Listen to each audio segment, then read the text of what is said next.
Mitch McConnell gave a speech on the Senate floor during the impeachment of Trump, where Trump got off. And people made a big deal of this in the media. I want to play the video for you so you could see exactly what he was trying to say, and then we'll dissect it.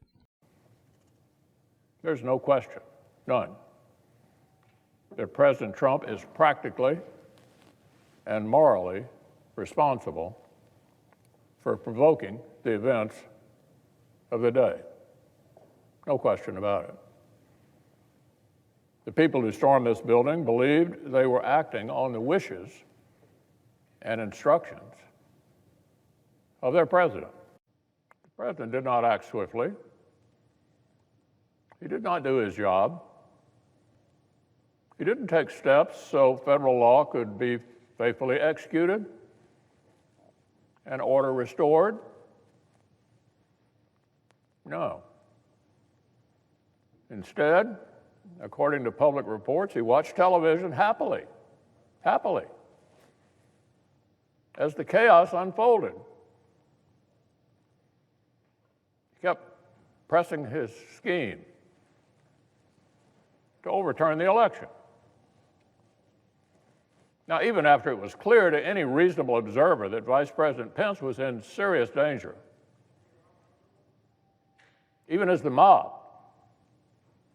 carrying Trump banners, was beating cops and breaching perimeters,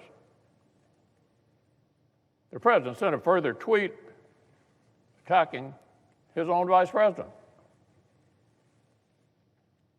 Now, predictably and foreseeably under the circumstances, members of the mob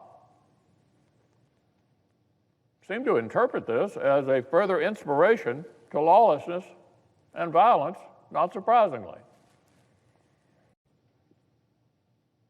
The Senate's decision today does not condone anything that happened on or before that terrible day.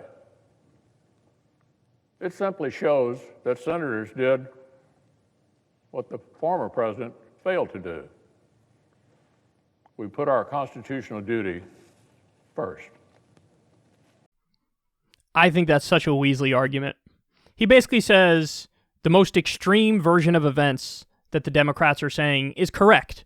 Substantively, the Democrats are correct that he egged on an insurrection, he prodded them on, he's responsible. He's responsible morally, ethically, legally, and otherwise. It's all true. That's what he's saying.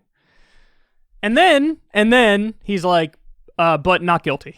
Why? He's trying to use a technicality. The technicality is, well, he's not in office, and the punishment would be removal from office, so since he's not in office, it's a moot point, so not guilty.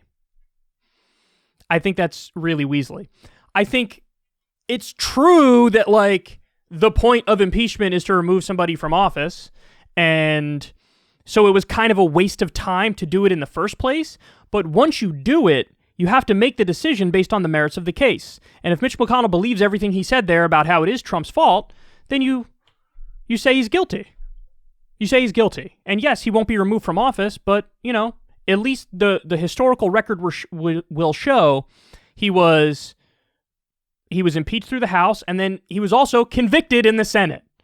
And that might have the other upside of, like, you know, him not being able to run again in 2024. Although I think that might be an open legal question. I'm not totally sure on that one. But, like, I just find that so Weasley. It really is Weasley. He's guilty. He did it. I 100% agree, but not guilty because some bullshit technicality nonsense. Because really what McConnell did here, this was the ultimate political maneuver. Like, I don't think he's telling you what he really believes. I think he's trying to craft the narrative in his mind that appeases everybody he wants to appease. So he wants to appease the Trump people, so he's voting not guilty. He wants the base to stay with him, that's why he's voting not guilty. But the strong condemnation, that's the signal he's sending out to the corporate donors, to the Republicans, saying, listen, you guys got to keep giving us money, and we're going to condemn him as forcefully as we possibly can, but you guys got to keep giving us money because we need the money and we need to win elections. So this was the way he decided to walk that line. And I think it was the ultimate political maneuver, but again, incredibly weaselly.